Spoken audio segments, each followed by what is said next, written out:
42-годишната Станислава Радкова живее в столичния квартал Слатина, заедно със своя съпруг Филип и с дъщеря си Луиза. 13-годишното момиче от първия брак на Станислава, но доведеният и баща се грижи за нея като за свое дете. Отношенията в семейството са много добри, докато един ден куриер не донася препоръчено писмо. Получих електронен фиш от КАТ за превишена скорост.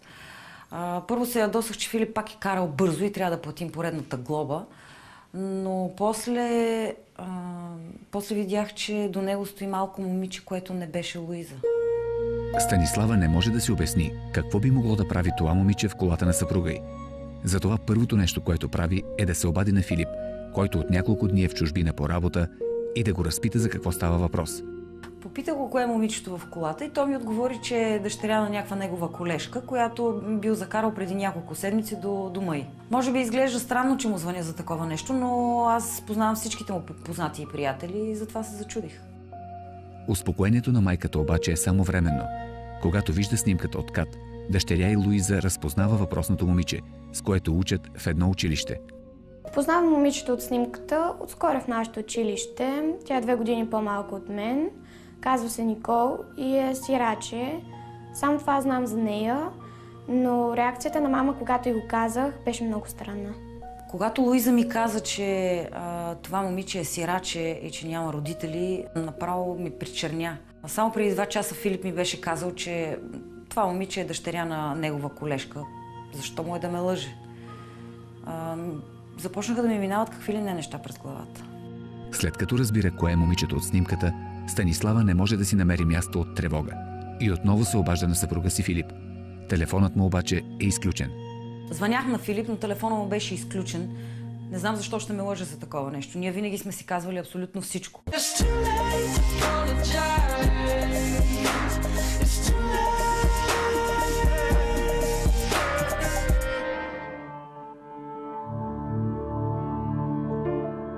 Откакто вижда снимката с мистериозното момиче в колата на съпруга си, Станислава няма и секунда спокойствие.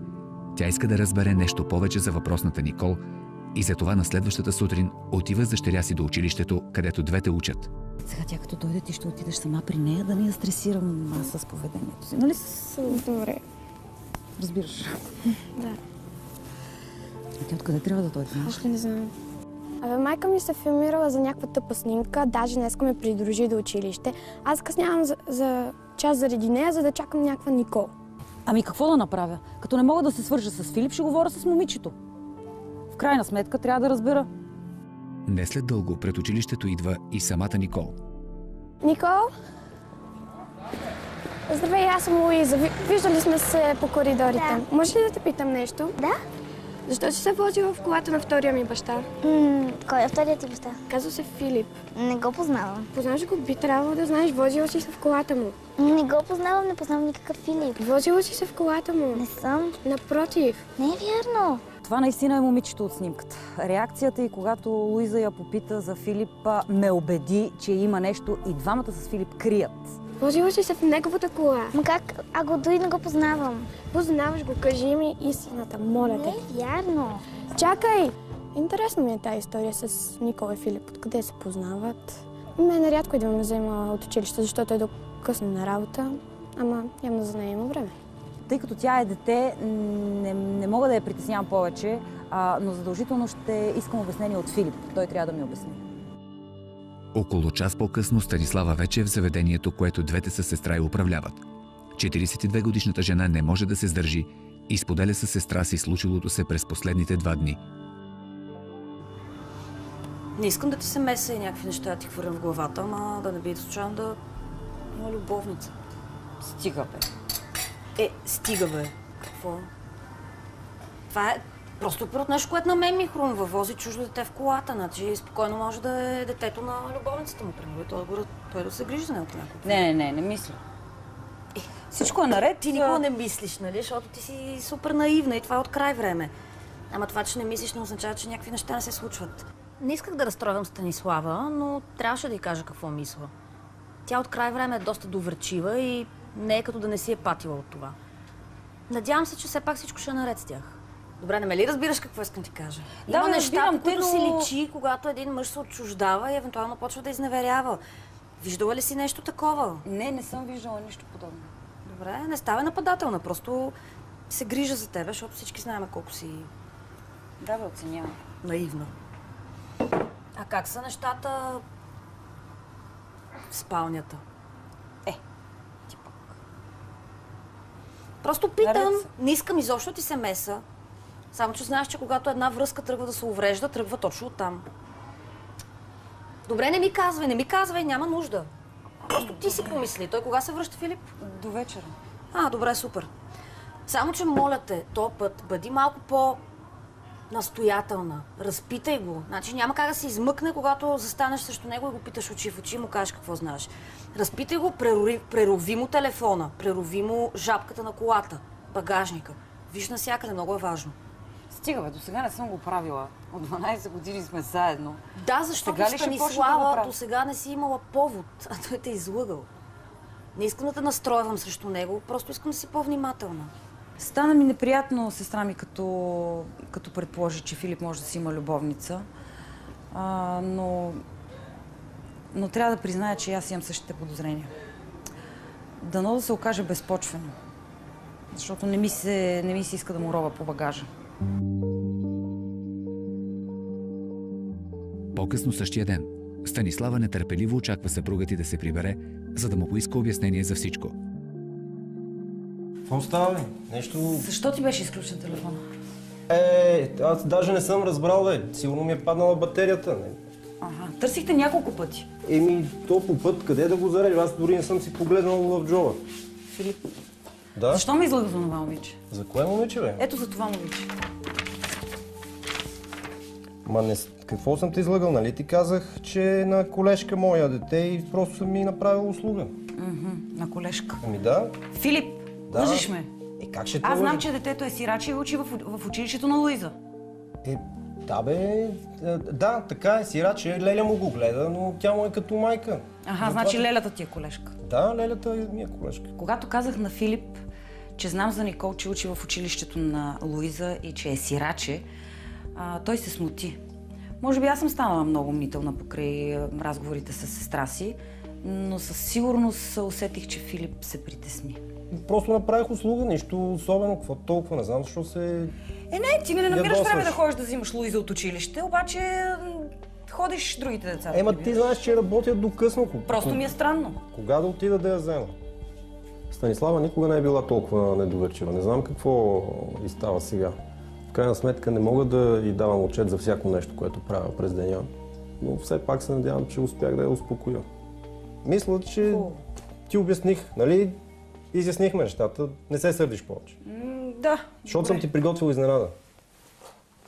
Честно казано, обяснението на Филип никак не ми хареса.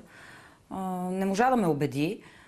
Той всичко ми казва, но сега за тази колежка никога не ми е споменавал. Интуицията ми показва, че нещо не е наред и смятам от тук нататък да го наблюдавам доста сериозно. На следващия ден Филип заявява, че трябва да отиде по-рано на работа. И Станислава отново се усъмнява. Тя решава да го проследи и съмненията й се оказват основателни, защото Филип със сигурност не отива в банката, където работи. Чувствах се страшно гадно, че трябваше да проследя собствения си мъж, но трябваше да разбера какво се случва. Влезе в някакъв блок в младост. Честно казано, ме беше страх да разбера какво следва да видя и да чуя, но трябваше да го направя. Просто той продължава да ме лъже. Здравей. Здравей. Сега ще извикам Никол. Чакай, исках първо да ти кажа нещо. Вече няма да мога да идвам толкова редовно. Какво значи това? Защо? Защото жена ми нещо подозира и не искам да научава... Жена ти въобще не ме интересува. Имаме си оговорка. Ще продължиш да водиш малката на спорта, да я връщаш 2 пъти седмично, ще я водиш на училище. Иначе какво? Иначе ще дойда лично, обаче ще разкажа всичко на жена ти. Да, бе, не можеш да го направиш. Не мога? Мога. И още така. Сега ще извикам Никол, иначе ще закъснее.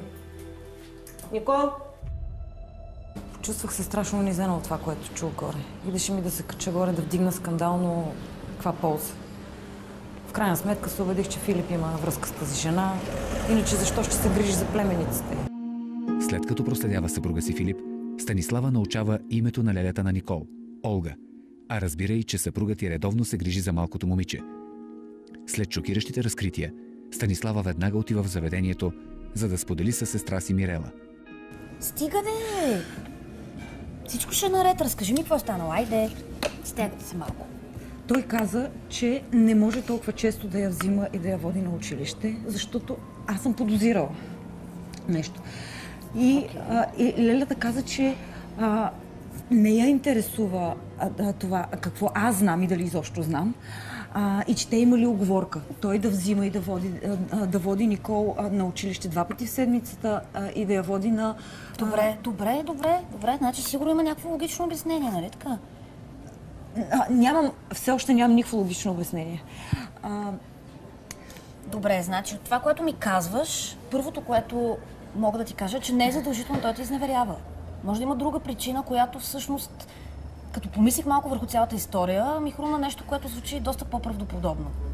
Представи си, че се е случило нещо и Никол всъщност е негова дъщеря. Негова дъщеря? Та ние сме женени от 12 години.